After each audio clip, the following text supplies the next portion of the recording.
It's called the lucky country, but not for those seeking asylum. People claiming to be refugees from politically unstable and poor countries are setting sail on leaky boats to Australia, but their hopes of resettlement are dashed well before they reach shore. The new Conservative government, which came to power last year, has reopened 2 offshore detention centres, one in Papua New Guinea and another in Nauru, for processing refugee claims.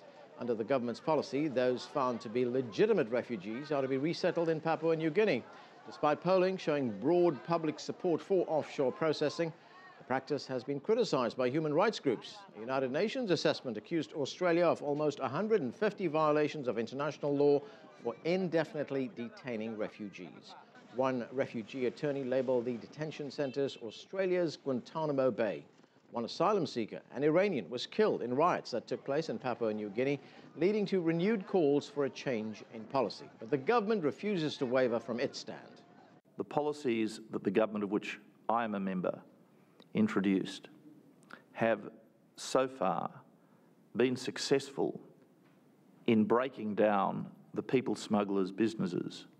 And what that has meant is that for more than 100 days now, there has been no attempted unlawful incursion of Australia's maritime borders by people smugglers.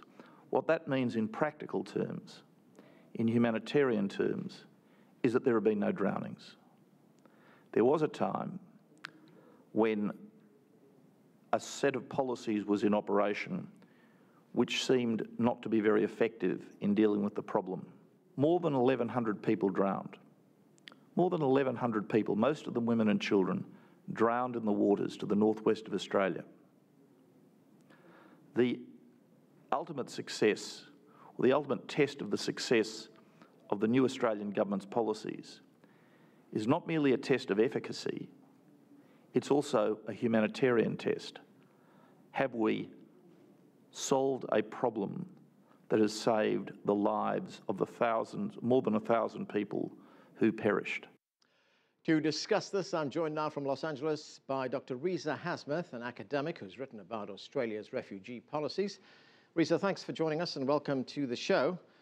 Well, there we heard Australia's Attorney General giving us his rationale for Australia's refugee policy, saying it's driven by humanitarian concerns. What do you make of that?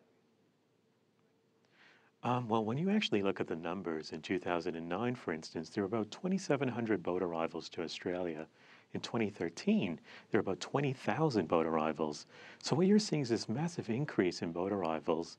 And as the Attorney General was saying, what you find is that, when you have this increase in boat arrivals, there's a greater risk to those individuals, to even facing death, getting to Australia's borders. So I think from that standpoint, there is a clear sort of proof to what he was saying there.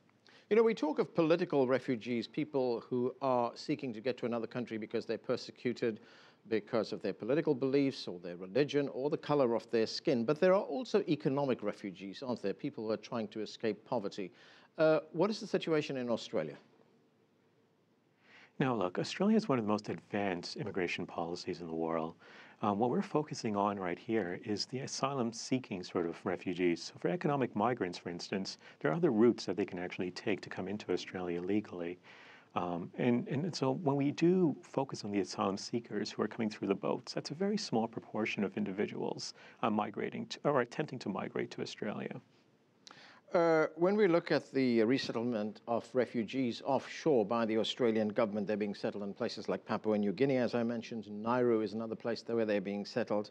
What is the rationale for this kind of behaviour or this kind of policy by the Australian government? And also, aren't these other places sovereign countries in their own right? And is Australia basically sending these refugee seekers or asylum seekers to another country? Well, for starters, what you find is that these countries are party to agreement with Australia. So it's not as though that these countries are doing it or being coerced to do this.